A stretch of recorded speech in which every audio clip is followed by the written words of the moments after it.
প্রতিনিয়ত আল্লাহর কাছে এটা চাওয়া যে আমাকে তুমি আরো বেশি শান্ত করো, আমাকে একেবারে শান্ত নদীর মতো করে ফেলো। তাৎক্ষণিক দৃষ্টিতে মনে হবে অমুক ঠকাচ্ছে তমুক ঠকাচ্ছে, কিন্তু আপনাকে ভাবতে হবে ঠকাক, আমি ঠকে যেতে রাজি, কিন্তু ভেতরে ভেতরে আপনি কখনোই ঠকবেন না। আপনার হৃদয়টা যদি সমুদ্রের মতো করে ফেলেন, সেই সমুদ্র থেকে কেউ এক বালতি জল নিলে একটু কমবে না, আর সমুদ্র থেকে গ্যালন গ্যালন পানি নিলেও কমে না। আমার মনে হয় হৃদয়টাকে সমুদ্রের মতো রাখাটাই শ্রেয়।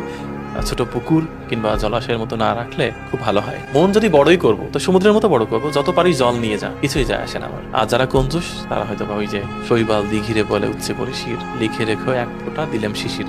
তারা হয়তো এক ফোঁটা শিশির দিয়ে বলবেন আমি কিন্তু তোমাকে এক ফোঁটা শিশির দিয়েছিলাম। আপনার সেটাকেও অবজ্ঞা করার দরকার নেই। আপনি বলুন যে হ্যাঁ আমি ওটাতেই কৃতার্থ, ভাগ্যিস তুমি দিয়েছিলে, নাহলে আজকের মতো টইটুম্বুর হতে পারতাম না। এই যে কাউকে স্বীকার করাটা, এটাও ভালো।